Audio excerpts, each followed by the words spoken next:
നമസ്കാരം കൂട്ടുകാരെ.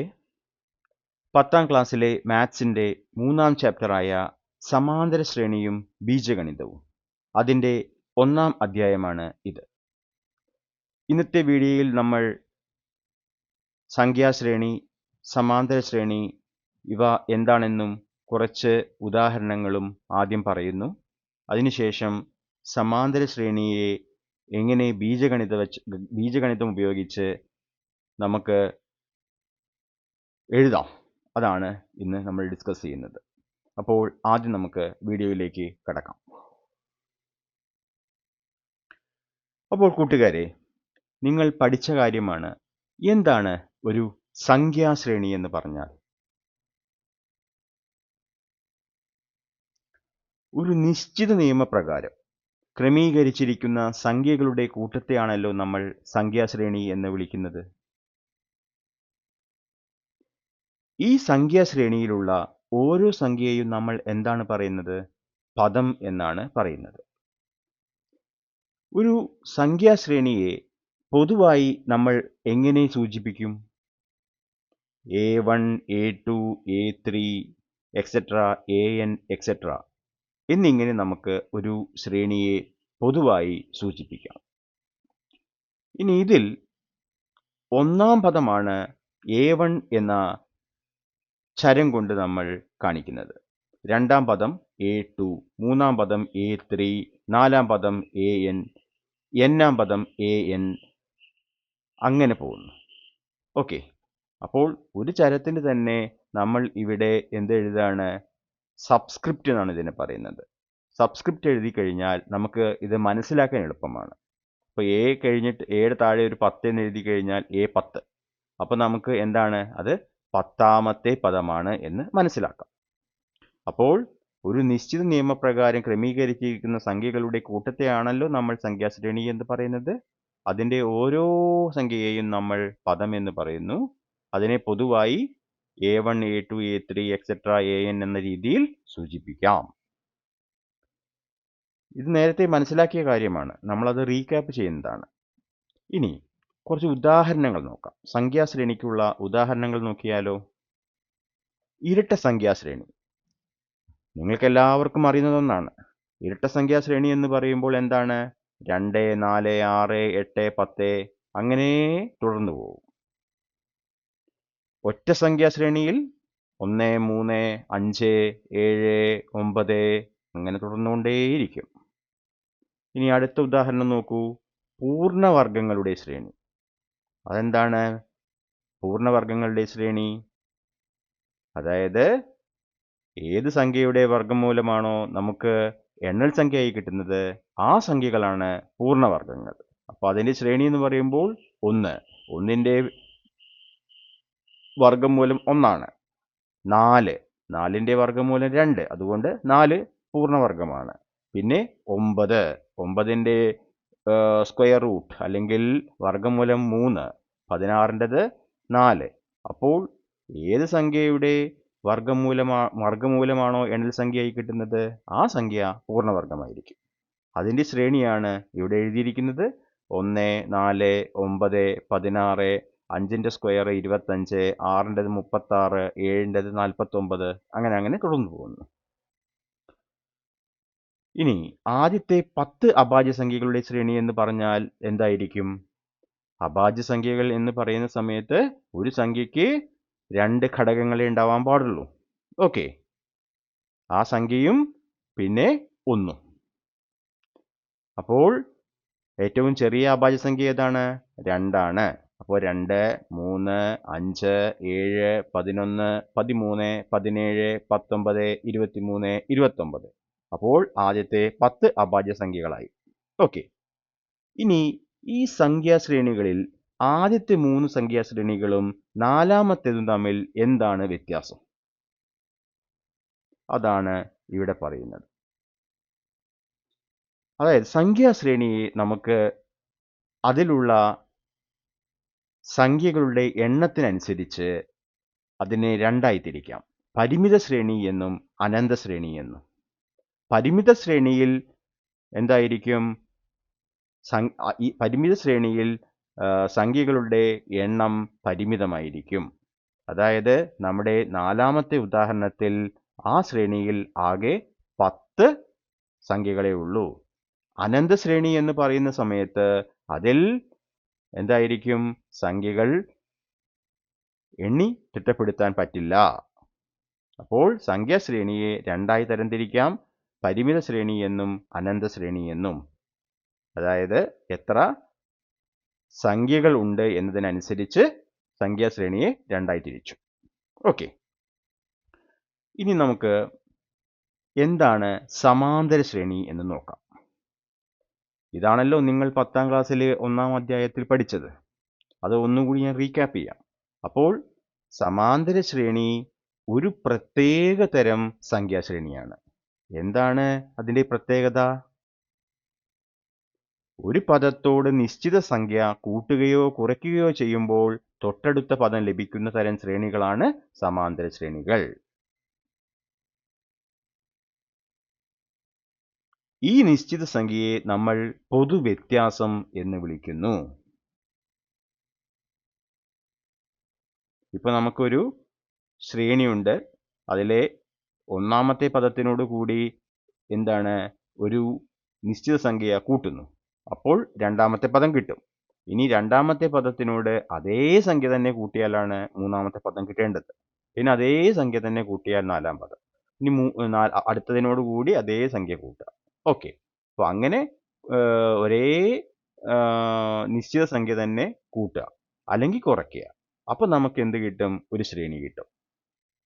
ആ ശ്രേണികളാണ് സമാന്തര ശ്രേണികൾ. അപ്പോൾ സമാന്തര ശ്രേണിയാണോ എന്ന് നോക്കണമെങ്കിൽ എന്താണ്? നമ്മുടെ ഓരോ പദങ്ങൾക്കും ഇടയിലുള്ള വ്യത്യാസം ഒരേ നിശ്ചിത സംഖ്യ തന്നെയാണോ എന്ന് നോക്കിയാൽ മതി. ഓക്കെ, ഇനി നമുക്ക് സമാന്തര ശ്രേണിക്ക് കുറച്ച് ഉദാഹരണം നോക്കാം. ഈ ഉദാഹരണം നോക്കൂ. 3, 7, 11, 15, 19 അതിങ്ങനെ തുടർന്നുകൊണ്ടിരിക്കുകയാണ്. ഇത് സമാന്തര ശ്രേണിയാണോ? ഇത് ഒരു സമാന്തര ശ്രേണി ആണ്.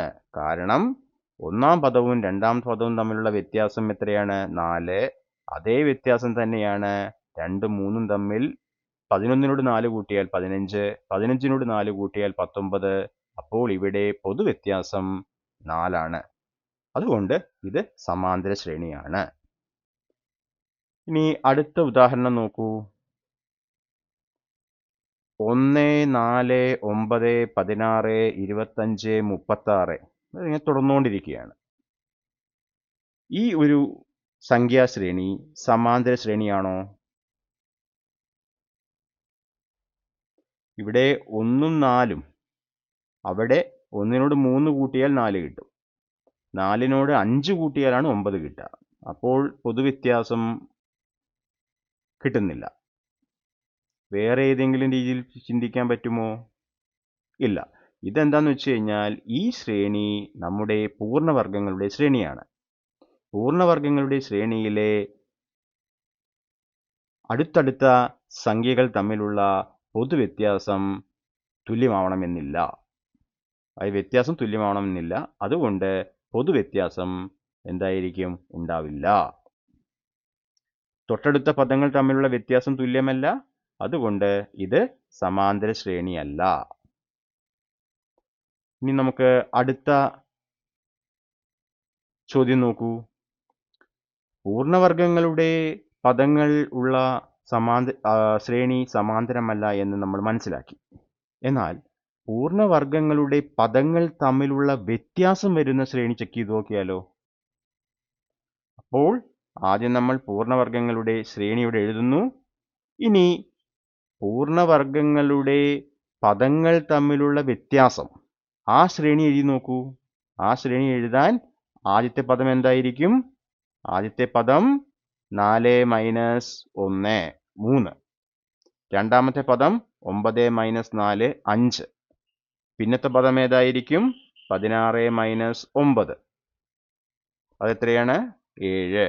ഇനി 25 മൈനസ് 16 9, 36 മൈനസ് 25 11, 49 മൈനസ് 36 13. ഇപ്പോൾ പൂർണ്ണവർഗങ്ങളുടെ പദങ്ങളുടെ വ്യത്യാസം അതിൻ്റെ ശ്രേണി 3, 5, 7, 9, 11, 13 എന്നാണ്.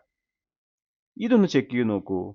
3നോട് 2 കൂട്ടിയാൽ 5, 5നോട് 2 കൂട്ടിയാൽ 7, 7നോട് 2 കൂട്ടിയാൽ 9, 9നോട് 2 കൂട്ടിയാൽ 11, 11നോട് 2 കൂട്ടിയാൽ 13. അപ്പോൾ എന്താണ്? ഇവിടെ 2 എന്ന് പറയുന്നതാണ് പൊതുവ്യത്യാസം. അപ്പോൾ പൂർണ്ണവർഗങ്ങളുടെ പദങ്ങൾ തമ്മിലുള്ള വ്യത്യാസം, ആ ശ്രേണി എന്താണ്? സമാന്തര ശ്രേണിയാണ്. ഇവിടെ പൊതുവ്യത്യാസം 2 ആയതുകൊണ്ട് അത് സമാന്തര ശ്രേണിയാണ്. പക്ഷേ പൂർണ്ണവർഗങ്ങളുടെ ശ്രേണി അത് സമാന്തര ശ്രേണി അല്ല. ഓക്കെ, ഇനി നമുക്ക്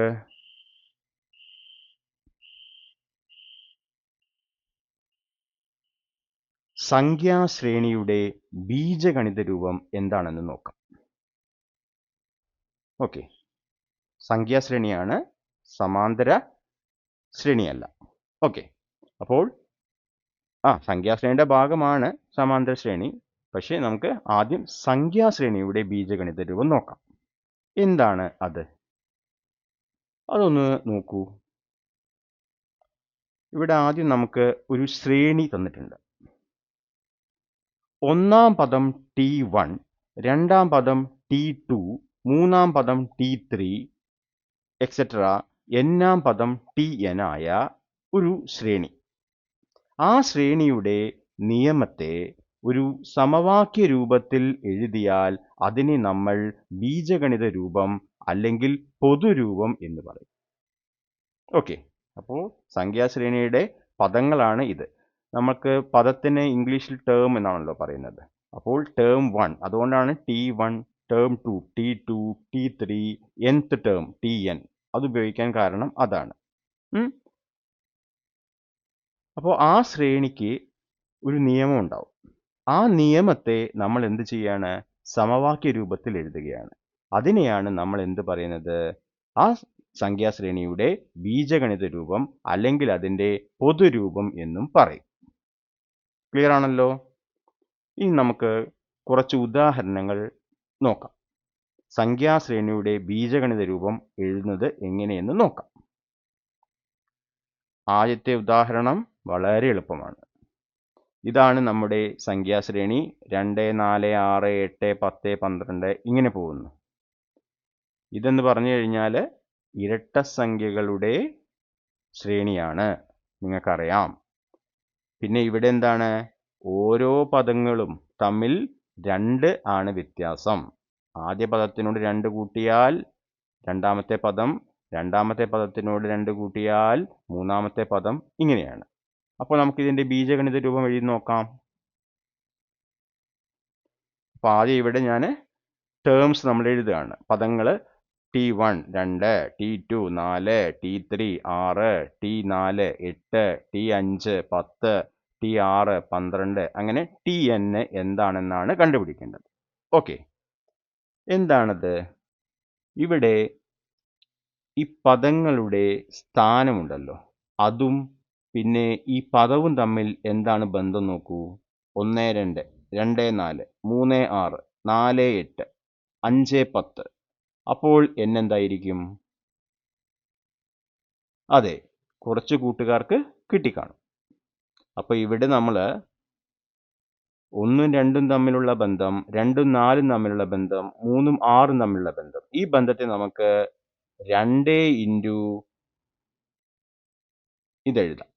2 ഇൻറ്റു 1, 2 ഇൻറ്റു 2, 2 ഇൻറ്റു 3, 2 ഇൻറ്റു 4. അപ്പോൾ 2നെ ആ സ്ഥാനത്തുള്ള വില കൊണ്ട് ഗുണിക്കുകയാണ് ചെയ്യുന്നത്. T4 എന്ന് പറയുമ്പോൾ സ്ഥാനത്തിൻ്റെ വില 4 ആണല്ലോ, അതുകൊണ്ട് നമ്മൾ ഗുണിക്കുകയാണ് ചെയ്യുന്നത്. അപ്പം നമുക്ക് അവിടുത്തെ പദം കിട്ടും. അപ്പോൾ ഇവിടെ എന്താണ്? Tn എന്ന് പറഞ്ഞാൽ 2n എന്ന് കിട്ടും. ഓക്കെ, അപ്പോൾ Tn സമം 2n. ഇതാണ് നമ്മുടെ ഇരട്ട സംഖ്യാ ശ്രേണിയുടെ ബീജഗണിത രൂപം. ഇനി നമുക്ക് അടുത്ത ഉദാഹരണം നോക്കാം. 1, 3, 5, 7, 9, 11 എക്സെട്ര. അപ്പോൾ നമ്മൾ നേരത്തെ എഴുതിയ പോലെ നോക്കൂ. ഒന്നാം പദം 1, രണ്ടാം പദം 3, മൂന്നാം പദം 5, നാലാം പദം 7, നമുക്ക് n-ആം പദം ക്വസ്റ്റ്യൻ മാർക്ക്. അപ്പൊ ഇവിടെ ഈ ബന്ധം എന്താണ്? 1, 1, 2, 3, 3, 5, 4, 7 അങ്ങനെ പോകുമ്പോൾ ഈ n എന്തായിരിക്കും? ഒന്ന് ആലോചിക്കൂ. നമുക്ക് നോക്കാം. ഇവിടെ ഈ 1-നെ ഞാൻ എന്ത് ചെയ്യാണ്? ഇവിടെ നമ്മുടെ സ്ഥാനമുണ്ടല്ലോ, ആ സ്ഥാനത്തിനെ 2 കൊണ്ട് ഗുണിച്ച് 1 കുറയ്ക്കുക. അപ്പോൾ 2 - 1 1. 2 × 2 4. 4-ന്ന് 1 കുറച്ചാൽ 3. ഇതിനെ 2 കൊണ്ട് ഗുണിച്ചാൽ 6. 6 - 1 5. ഇതിനെ 2 കൊണ്ട് ഗുണിച്ചു 8. 8-ന്ന് 1 കുറച്ചു 7. അപ്പോൾ ഇതിനെ എന്ത് ചെയ്യേണ്ടി വരും? 2 കൊണ്ട് ഗുണിക്കണം. അപ്പോൾ നമുക്ക് 2n എന്ന് കിട്ടും. അതിൽ നിന്ന് 1 കുറയ്ക്കണം. 2n - 1. ഓക്കെ. അപ്പോൾ നമുക്ക് ഈ ഒറ്റ സംഖ്യകളുടെ ശ്രേണിയുടെ ബീജഗണിത രൂപം എങ്ങനെ എഴുതാം? Tn = 2n - 1 എന്നെഴുതാം. ഓക്കെ. കൂട്ടുകാർ ഇത് വേറൊരു രൂപത്തിലും പഠിച്ചു കാണും. നമ്മുടെ ഒറ്റ സംഖ്യാ ശ്രേണിയിലെ ഓരോ പദങ്ങളും 2n + 1 എന്ന രീതിയിൽ എഴുതാമെന്ന് നിങ്ങൾ പഠിച്ചു കാണും. അതെന്താണ്? അവിടെ നമുക്ക് ആ n എന്ന് പറയുന്നത് സംഖ്യയെ 2 കൊണ്ട് ഹരിച്ചാലുള്ള ഹരണഫലമാണ്. ഓക്കെ. നമുക്കിനി അടുത്ത ചോദ്യത്തിലേക്ക് പോയാലോ? ഇതാ 1, 4, 9, 16, 25, 36, 49 എക്സെട്ര. ഈ സംഖ്യാശ്രേണിയുടെ ബീജഗണിത രൂപം എങ്ങനെ എഴുതാം? അപ്പോൾ നേരത്തെ ചെയ്ത പോലെ T1 1, T2 4, T3 9, T4 16, T5 25 അങ്ങനെ പോയിക്കൊണ്ടേയിരിക്കുകയാണ്. Tn ക്വസ്റ്റ്യൻ മാർക്ക് ഇട്ട് വെച്ചു. ഒന്നും ഒന്നും തമ്മിൽ എന്താണ് ബന്ധം? 2 4, 3 9, 4 16, 5 25, 6 ആവുമ്പോൾ 36. അപ്പോൾ നമുക്ക് മനസ്സിലാവും ഇത് എന്താണ്? ആ സ്ഥാനത്തിന്റെ വിലയുടെ വർഗമാണ്. ഓക്കെ. അപ്പോൾ നമുക്ക് ഇവിടെ എന്ത് മനസ്സിലാക്കാം? നോക്കൂ. 1-ന് നമുക്ക് 1² എന്ന് എഴുതാം. 4-ന് നമുക്ക് എന്തെഴുതാം? 2² എന്ന് എഴുതാം. 9-ന് നമുക്ക് എന്തെഴുതാം? 3² എഴുതാം. അങ്ങനെ നോക്കുമ്പോൾ n-ന് നമുക്ക് n² എന്ന് എഴുതാം. ഓക്കെ. അപ്പോൾ ഇതിൻ്റെ പൊതുരൂപം അല്ലെങ്കിൽ ബീജഗണിത രൂപം എന്ത് കിട്ടും? n² എന്ന് കിട്ടും. അപ്പോൾ നമ്മുടെ പെർഫെക്റ്റ് സ്ക്വയേഴ്സ്, അതായത് പൂർണ്ണവർഗങ്ങളുടെ ശ്രേണി, അതിൻ്റെ ബീജഗണിത രൂപം അല്ലെങ്കിൽ പൊതുരൂപം Tn = n² എന്നാണ്. ഓക്കെ അല്ലേ? ഇനി നമുക്ക് അടുത്ത ചോദ്യം നോക്കാം.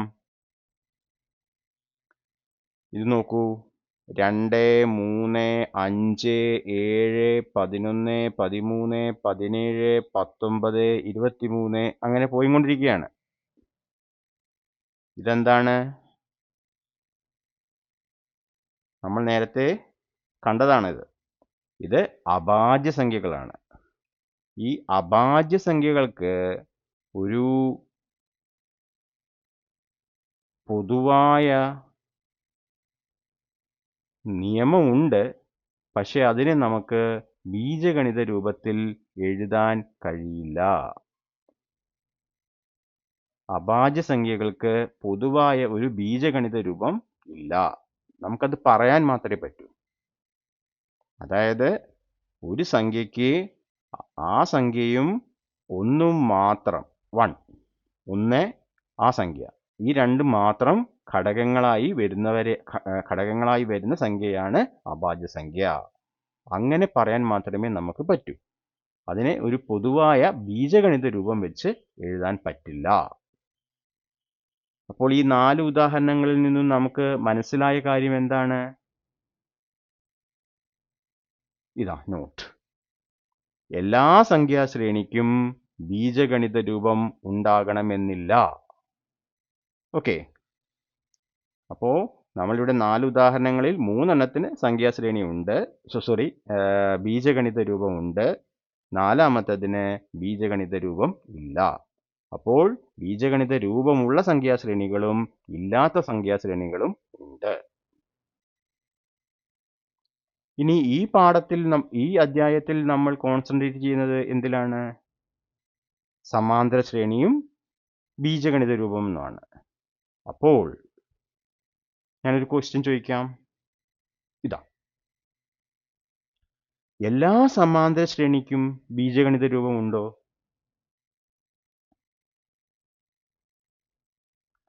ഇതിന്റെ ഉത്തരം ഉണ്ട് എന്നാണ്. തീർച്ചയായും എല്ലാ സമാന്തര ശ്രേണിക്കും ബീജഗണിത രൂപമുണ്ട്. നമുക്ക് ഒരു സമാന്തര ശ്രേണിയുടെ ആദ്യ പദവും അതിൻ്റെ പൊതുവ്യത്യാസവും അറിഞ്ഞാൽ ബീജഗണിത രൂപം വളരെ എളുപ്പത്തിൽ കണ്ടെത്താം. എല്ലാ സമാന്തര ശ്രേണിക്കും ബീജഗണിത രൂപമുണ്ട്. അപ്പോൾ അത് എളുപ്പത്തിൽ എഴുതാൻ ആദ്യ പദവും പൊതുവ്യത്യാസവും അറിഞ്ഞാൽ മതി. ഓക്കെ. അപ്പോൾ ഇനി നമ്മൾ സമാന്തര ശ്രേണിയിലേക്ക് ഫോക്കസ് ചെയ്യാണ്. അപ്പോൾ സമാന്തര ശ്രേണിയുടെ ബീജഗണിത രൂപം എഴുതുക എന്ന് പറഞ്ഞാൽ അതിൻ്റെ n-ാം പദം കാണാനുള്ള സമവാക്യം കണ്ടുപിടിക്കുക എന്നതാണ്. അപ്പോൾ സമാന്തര ശ്രേണിയുടെ n-ാം പദം കാണാനുള്ള ബീജഗണിത രൂപം എന്താണ്? അതാണ് ഇനി പറയാൻ പോകുന്നത്. നോക്കിക്കോളൂ.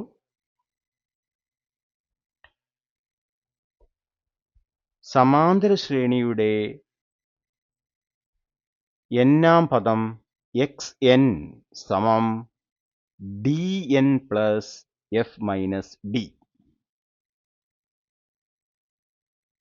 എന്താണിത്? നോക്കൂ. നമ്മുടെ സമാന്തര ശ്രേണിയിലെ 1-ാമത്തെ പദമുണ്ടല്ലോ, അതിനെ നമ്മൾ f കൊണ്ടാണ് റെപ്രസെന്റ് ചെയ്യുന്നത്. ഫസ്റ്റ് എന്ന് കാണിക്കാൻ വേണ്ടി f എന്ന് ഉപയോഗിച്ചു. പിന്നെ പൊതുവ്യത്യാസം, അതിനെ ഡിഫറൻസ് എന്നാണല്ലോ പറയുന്നത്, അതുകൊണ്ട് നമ്മൾ d എന്ന അക്ഷരമാണ് ഉപയോഗിക്കുന്നത്. ഇനി ഇതിൽ എന്താ ഉള്ളത്? xn നമുക്കറിയാം, n-ാം പദമാണ്. d എന്ന് പറഞ്ഞു കഴിഞ്ഞാൽ ഇപ്പോൾ നമ്മൾ പറഞ്ഞു പൊതുവ്യത്യാസം. ഇനി n ആണുള്ളത്. ഈ n എന്ന് പറഞ്ഞു കഴിഞ്ഞാൽ എന്താണ്? പദത്തിൻ്റെ സ്ഥാനം. ഓക്കെ. അപ്പോൾ xn എന്ന് പറഞ്ഞു കഴിഞ്ഞാൽ n-ാമത്തെ പദം ആണല്ലോ. അപ്പോൾ n എന്ന് പറയുന്നത് പദത്തിൻ്റെ സ്ഥാനം. അപ്പം നമ്മൾ എന്താണ്? സമാന്തര ശ്രേണിയുടെ n-ാം പദം കാണാനുള്ള ബീജഗണിത രൂപം എന്ന് പറയുമ്പോൾ പദത്തിൻ്റെ സ്ഥാനത്തെ എന്തുകൊണ്ട് ഗുണിക്കണം? പൊതുവ്യത്യാസം കൊണ്ട് ഗുണിക്കുക. എന്നിട്ട് ആദ്യ പദവും പൊതുവ്യത്യാസവും തമ്മിലുള്ള വ്യത്യാസവുമായി ആഡ് ചെയ്യുക. ഓക്കെ. അപ്പോൾ ഇത് ഓർത്തു വെക്കണം. xn സമം dn plus f minus d. Simple ആയിട്ടുള്ളൊരു ഫോർമുലയാണ്, ഓർത്തു വയ്ക്കുക. ഇനി നമുക്ക് സാധാരണ രീതിയിൽ നമ്മൾ ബീജഗണിത രൂപത്തെ an പ്ലസ് b എന്ന് എഴുതാം. അപ്പോൾ സമാന്തര ശ്രേണിയുടെ ബീജഗണിത രൂപം an പ്ലസ് b എന്ന രൂപത്തിൽ എഴുതുകയാണെങ്കിൽ ഇവിടെ ഈ എയും ബിയും എന്തായിരിക്കും?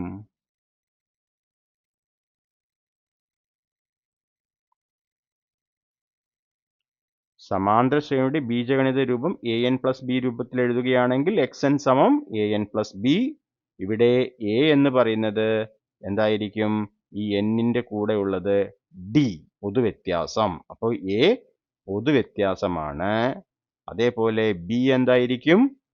f മൈനസ് d, അതൊരു നിശ്ചിത സംഖ്യയായിരിക്കും.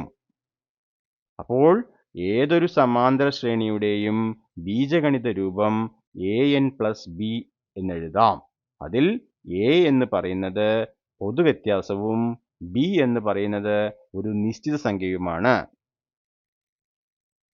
ആ നിശ്ചിത സംഖ്യ ഒന്നാം പദം മൈനസ് പൊതുവ്യത്യാസമായിരിക്കും. ഒന്നാം പദത്തിൽ നിന്നും പൊതുവ്യത്യാസം കുറച്ചതായിരിക്കും. ക്ലിയർ ആയല്ലോ?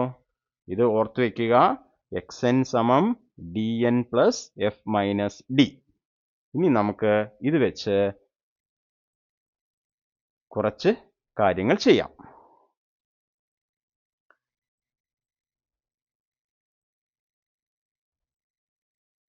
അപ്പോൾ xn സമം dn plus f minus d ഓർത്തു വെക്കുക. ഇനി ഒന്നാമത്തെ ചോദ്യം നോക്കിയാലോ. 5, 8, 11, 14 എന്ന സമാന്തര ശ്രേണിയുടെ ബീജഗണിത രൂപം എഴുതുക. അപ്പോൾ ആദ്യം സമാന്തര ശ്രേണി എന്താണ്? 5, 8, 11, 14 അതിങ്ങനെ തുടർന്നു പോകുന്നു. ഇതിൽ നിന്നും നമുക്ക് ആദ്യ പദം എന്ത് കിട്ടി? 5 എന്ന് കിട്ടി. പൊതുവ്യത്യാസം എത്ര കിട്ടി? പൊതുവ്യത്യാസം തന്നിട്ടില്ല. അതുകൊണ്ട് നമ്മൾ എന്ത് ചെയ്യുക? അടുത്തടുത്തുള്ള രണ്ട് സംഖ്യകളുണ്ടല്ലോ, അതിൽ എന്ത് ചെയ്യുക? അവയെ ഇപ്പൊ ഇവിടെ നമ്മൾ ഒന്നാം പദം 5ഉം രണ്ടാം പദം 8ഉമാണ്. അപ്പോൾ രണ്ടാം പദത്തിൽ നിന്നും ഒന്നാം പദം കുറച്ചാൽ നമുക്ക് പൊതുവ്യത്യാസം കിട്ടും.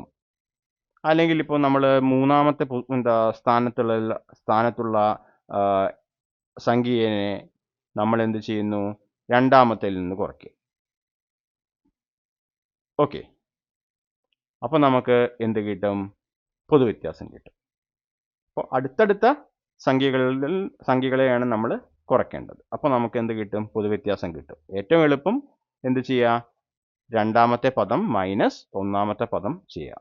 അപ്പോൾ നമുക്ക് 3 എന്ന് കിട്ടി. ഇനി നമുക്ക് ബീജഗണിത രൂപം എഴുതുക എന്ന് പറയുമ്പോൾ അതിൻ്റെ n-ാം പദത്തിൻ്റെ സമവാക്യമാണല്ലോ. ആ സമവാക്യം എന്താണ്? xn സമം dn plus f minus d. d 3 ആണ്. അപ്പോൾ 3n plus f minus d എത്രയാണ്? 5 മൈനസ് 3, അത് 2 എന്ന് കിട്ടും. അപ്പോൾ നമുക്ക് xn 3n പ്ലസ് 2 എന്ന് കിട്ടും. അപ്പോൾ ഈ സമാന്തര ശ്രേണിയുടെ ബീജഗണിത രൂപം എന്താണ്? xn സമം 3n പ്ലസ് 2.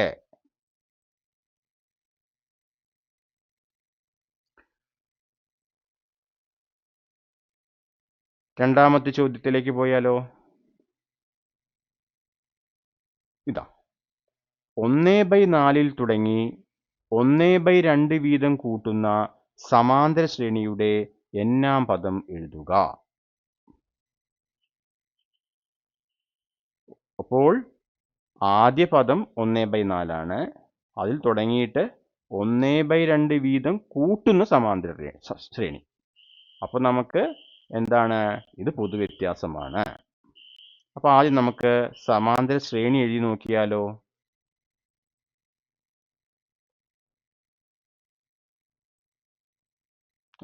ഇതാണ് നമ്മുടെ സമാന്തര ശ്രേണിയിലെ കുറച്ച് പദങ്ങൾ.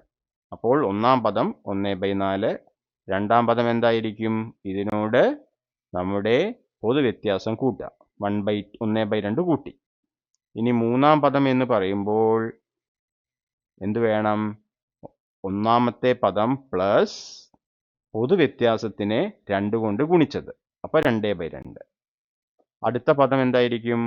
1/4 പ്ലസ് 1/2നെ 3 കൊണ്ട് ഗുണിച്ചത് 3/2.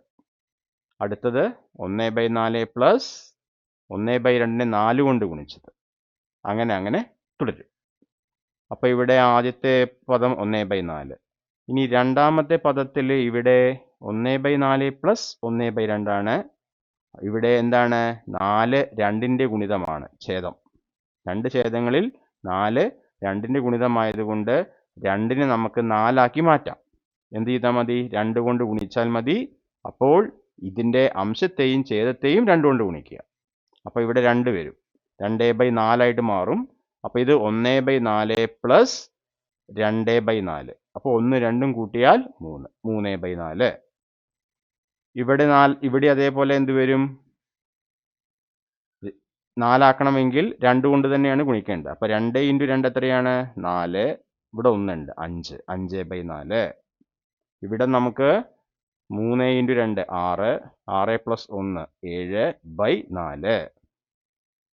ഇവിടെ നമ്മൾ 4 ആക്കാൻ വേണ്ടി 2 കൊണ്ട് ഗുണിക്കുമ്പോൾ 8. ഇപ്പോൾ 2 പേരുടെയും ഛേദം 4 ആണ്, അതുകൊണ്ട് മുകളിലുള്ളത് കൂട്ടാം, 9/4. അങ്ങനെ തുടർന്നു പോകും. ഇതിൽ നിന്ന് നമുക്ക് എന്ത് കിട്ടി? അംശങ്ങളൊന്ന് നോക്കൂ. 1 3 5 7 9 11 ഇങ്ങനെ പോകും. ഛേദം 4 തന്നെയാണ്. അപ്പോൾ ഇതാണ് 1/4 തുടങ്ങി 1/2 വീതം കൂട്ടുന്ന സമാന്തര ശ്രേണി. ഇനി ഇതിൻ്റെ n-ാം പദം എഴുതാനാണ് പറഞ്ഞിരിക്കുന്നത്. n-ാം പദത്തിൻ്റെ സമവാക്യം നമ്മൾക്കറിയാമല്ലോ. അപ്പം അതെന്താണ്? xn സമം dn plus f minus d. അപ്പോൾ ആദ്യം d എഴുതാം. d എത്രയാണ്? പൊതുവ്യത്യാസം. ആദ്യം 1-ാം പദമാണ്. 1-ാം പദം 1/4 തന്നിട്ടുണ്ട്. അതുപോലെ പൊതുവ്യത്യാസം 1/2 അതും തന്നിട്ടുണ്ട്. നമുക്കിനി എന്ത് കണ്ടുപിടിക്കാം? ഈ f മൈനസ് d ആദ്യം കണ്ടുപിടിക്കാം. ഓക്കെ, അപ്പോൾ എന്ത് കിട്ടും? f 1/4 minus 1/2. അപ്പോൾ ഛേദം 4 ആക്കണമെങ്കിൽ 2 കൊണ്ട് ഗുണിക്കുക. അപ്പോൾ ഇത് 2/4 ആയി. ഇനി 1 മൈനസ് 2/4, അപ്പോൾ മൈനസ് 1/4 കിട്ടും.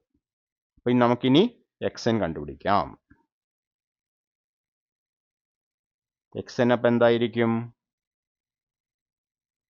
d എന്ന് പറഞ്ഞാൽ 1/2 ആണ്. ഇവിടെ നമ്മൾ കൊടുത്തു. f മൈനസ് d ഇവിടെ മൈനസ് 1/4.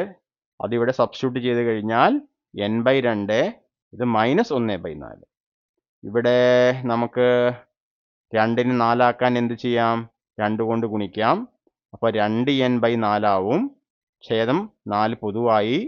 ഇവിടെ 2n, ഇവിടെ മൈനസ് 1. അപ്പോൾ 2n മൈനസ് 1/4. അപ്പോൾ xn എന്ത് കിട്ടും? 2n minus 1/4. ഓക്കെ, എളുപ്പമല്ലേ?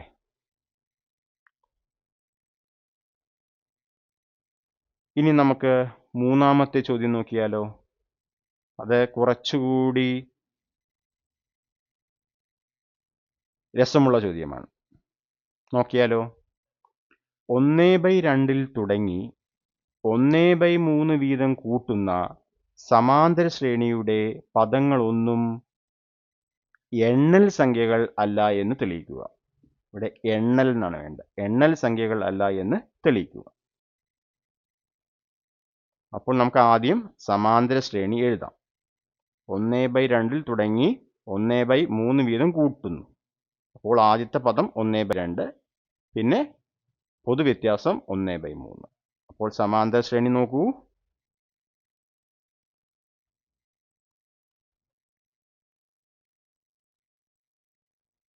ഒന്നാമത്തെ പദം 1/2, രണ്ടാമത്തെ പദം 1/2 പ്ലസ് പൊതുവ്യത്യാസം 1/3.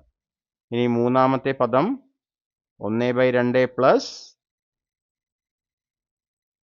പൊതുവ്യത്യാസത്തെ 2 കൊണ്ട് ഗുണിക്കണം, 2/3, അല്ലെങ്കിൽ 2 പ്രാവശ്യം കൂട്ടിയത്.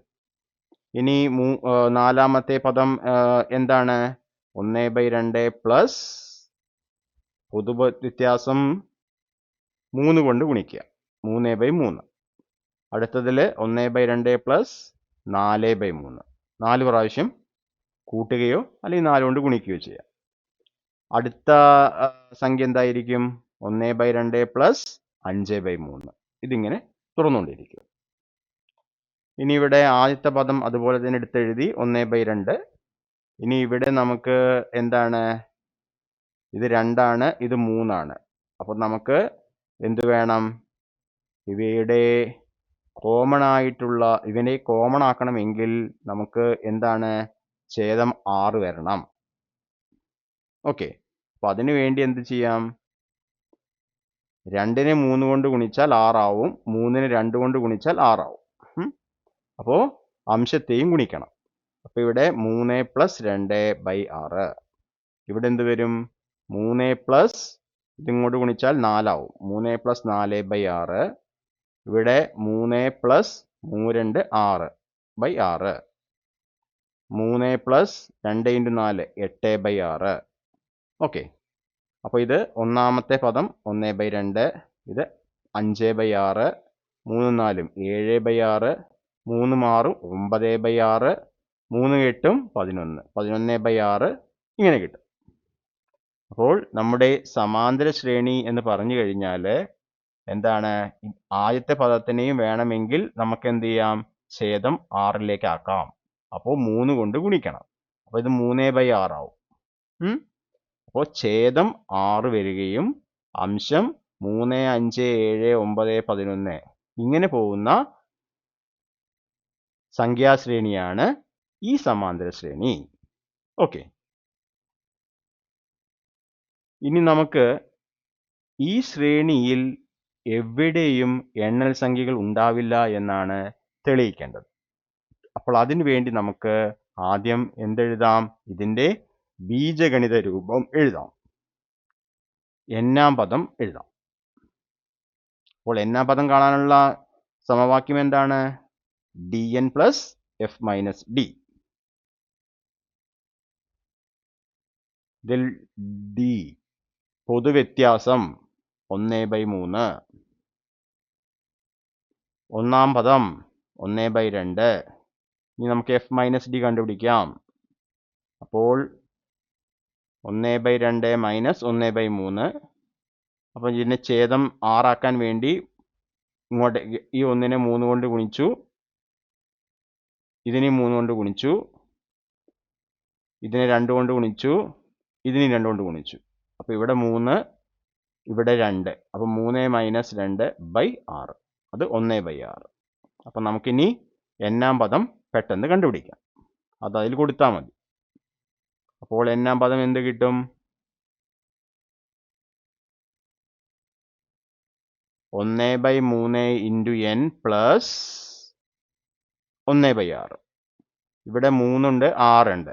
3ൻ്റെ ഗുണിതമാണ് 6, അതുകൊണ്ട് ഇതിനെ 6 ആക്കാം നമുക്ക്. അപ്പോൾ 6 ആക്കാൻ വേണ്ടിയിട്ട് 2 കൊണ്ട് അംശത്തെയും ഛേദത്തെയും ഗുണിക്കുക. അപ്പോൾ ഇത് 2/6 n ആവും, 2n/6 പ്ലസ് 1/6.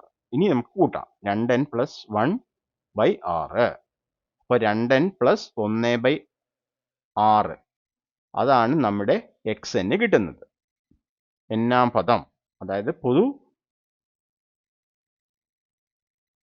പൊതുവായിട്ടുള്ള രൂപം, പൊതുരൂപം xn സമം 2n പ്ലസ് 1/6 എന്നാണ് ഈ ശ്രേണിയുടെ വരുന്നത്.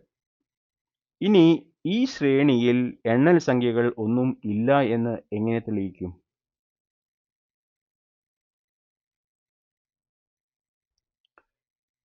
xn എപ്പോഴാണ് എണ്ണൽ സംഖ്യ ആവുക? xn, n-ാം പദം എണ്ണൽ സംഖ്യ ആവണമെങ്കിൽ നമ്മുടെ ഈ 2n പ്ലസ് 1/6 എണ്ണൽ സംഖ്യ ആവണം. ഓക്കെ, xn എണ്ണൽ സംഖ്യ ആവാൻ 2n പ്ലസ് 1/6 എണ്ണൽ സംഖ്യ ആവണം. ഇത് എപ്പോഴാണ് എണ്ണൽ സംഖ്യ ആവുക? ഇത് എണ്ണൽ സംഖ്യ ആവണമെങ്കിൽ മുകളിലുള്ളത് 6 കാരണം 6/6 വരണം, അല്ലെങ്കിൽ 12/6, 18/6 അങ്ങനെ വരണം. അപ്പോൾ ഈ 2n+1 6ന്റെ ഗുണിതമായിരിക്കണം. അതായത് അംശം ഛേദത്തിന്റെ ഗുണിതമായിരിക്കണം.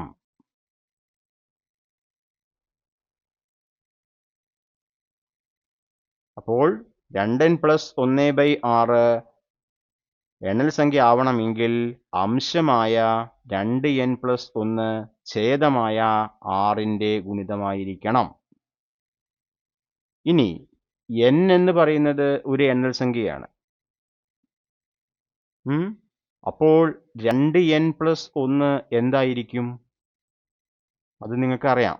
ഒരു എണ്ണൽ സംഖ്യയെ 2 കൊണ്ട് ഗുണിച്ചാൽ അത് എന്താവും? ഒരു ഇരട്ട സംഖ്യയായിരിക്കും. പിന്നെ അതിനോട് 1 കൂട്ടി, ഇരട്ട സംഖ്യയോട് 1 കൂട്ടിയാൽ എപ്പോഴും നമുക്ക് കിട്ടുന്നത് ഒറ്റ സംഖ്യയായിരിക്കും. അതായത് 2n+1 എപ്പോഴും ഒറ്റ സംഖ്യയായിരിക്കും.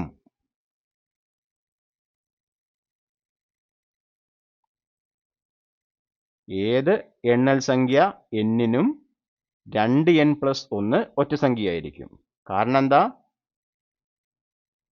n-നെ 2 കൊണ്ട് ഗുണിച്ചാൽ നമുക്ക് ഇരട്ട സംഖ്യ കിട്ടും. ഇരട്ട സംഖ്യയോട് 1 കൂട്ടിയാൽ നമുക്ക് ഒറ്റ സംഖ്യയായിരിക്കും കിട്ടുക. അതുകൊണ്ട് 2n+1 എപ്പോഴും ഒറ്റ സംഖ്യയായിരിക്കും. അപ്പോൾ എന്താണ്? ഛേദം ഒറ്റ സംഖ്യയായി. സോറി, ഛേദമല്ല, അംശം. അംശം ഒറ്റ സംഖ്യയാണ്. ഛേദം 6ആണ്. ഇനി 6ന്റെ ഗുണിതങ്ങൾ ഒന്ന് ശ്രദ്ധിച്ചു നോക്കൂ. 6ന്റെ ഗുണിതങ്ങൾ എന്ന് പറയുമ്പോൾ അത് എല്ലാം ഇരട്ട സംഖ്യകളാണ്. അപ്പോൾ 6ന്റെ ഗുണിതത്തിൽ ആര് വരുന്നില്ല? ഒറ്റ സംഖ്യകൾ വരുന്നില്ല. അതുകൊണ്ട് ഒരു ഒറ്റ സംഖ്യയും 6ന്റെ ഗുണിതമല്ലാത്തതിനാൽ 2n+1/6 എണ്ണൽ സംഖ്യ ആവില്ല. അതായത് ഈ ശ്രേണിയിലെ പദങ്ങൾ ഒന്നും എണ്ണൽ സംഖ്യകൾ അല്ല. ഓക്കെ, ഇത് ക്ലിയർ ആയല്ലോ. ഇനി കൂട്ടുകാരെ, നമുക്ക് അടുത്തതായി ഇതുമായി ബന്ധപ്പെട്ടിട്ടുള്ള ടെക്സ്റ്റ് ബുക്കിലെ ചോദ്യങ്ങളാണ് നമുക്ക് ചെയ്യാനുള്ളത്. അതായത് പേജ് 63-ലെ കുറേ ചോദ്യങ്ങളുണ്ട്. അത് നമ്മൾ അടുത്ത വീഡിയോയിൽ തുടങ്ങുന്നതായിരിക്കും. ഓക്കെ, അപ്പോൾ കൂട്ടുകാരെ, ഈ വീഡിയോ നിങ്ങൾക്ക് ഉപയോഗപ്രദമായി എന്ന് വിചാരിക്കുന്നു. ഇന്ന് നമ്മൾ സംഖ്യാശ്രേണി എന്താണ്, അതിന് 2-3 ഉദാഹരണങ്ങൾ പറഞ്ഞു. പിന്നെ എപ്പോഴാണ് ഒരു സംഖ്യാശ്രേണി സമാന്തര ശ്രേണി ആവുക എന്ന് നമ്മൾ പറഞ്ഞു. അതേപോലെ ബീജഗണിത രൂപം എഴുതുമ്പോൾ എല്ലാ സംഖ്യാശ്രേണിക്കും ബീജഗണിത രൂപം ഇല്ല എന്ന് മനസ്സിലാക്കി. പക്ഷേ എല്ലാ സമാന്തര ശ്രേണികൾക്കും ബീജഗണിത രൂപമുണ്ട് എന്ന് നമ്മൾ മനസ്സിലാക്കി. പിന്നെ അതിനെ പൊതുവായി എങ്ങനെ എഴുതാം? xn = dn + f - d എന്ന രൂപത്തിൽ എഴുതാമെന്നും മനസ്സിലാക്കി. അത് വെച്ച് നമ്മൾ 2-3 ചോദ്യങ്ങൾ ചെയ്തു. ഇനി പ്രാക്ടിക്കൽ ആയിട്ടുള്ള കുറച്ച് ചോദ്യങ്ങൾ കൂടി ടെക്സ്റ്റ് ബുക്കിലും പറയുന്നുണ്ട്, എക്സ്ട്രാ ആയിട്ട് നമ്മൾ ചെയ്യും. അത് നമ്മൾ അടുത്ത ക്ലാസ്സിൽ തുടങ്ങുന്നതായിരിക്കും. ഓക്കെ, അപ്പോൾ നിങ്ങൾക്ക് ഈ വീഡിയോ ഇഷ്ടപ്പെട്ട് കാണുമെന്ന് വിചാരിക്കുന്നു. അപ്പോൾ നിങ്ങൾ എന്ത് ചെയ്യുക? ലൈക്ക് ചെയ്യുക. ഈ വീഡിയോ നിങ്ങളുടെ മറ്റുള്ള കൂട്ടുകാർക്ക് ഷെയർ ചെയ്ത് ഇത് കാണാൻ പറയുക. പിന്നെ ചാനൽ സബ്സ്ക്രൈബ് ചെയ്ത് സപ്പോർട്ട് ചെയ്യുക. ഈ വീഡിയോയുടെ നിങ്ങളുടെ സജഷൻസ് കമൻ്റായി ഇട്ട് ഇനി എന്ത് ഇമ്പ്രൂവ്മെൻറ്റ്സ് നമുക്ക് വരുത്താമെന്നുള്ളത് അറിയിക്കുക. ഓക്കെ, അപ്പോൾ ഈ വീഡിയോ കണ്ട എല്ലാവർക്കും നന്ദി. അപ്പോൾ അടുത്ത വീഡിയോ വരെ എല്ലാവർക്കും ബൈ. Thank you.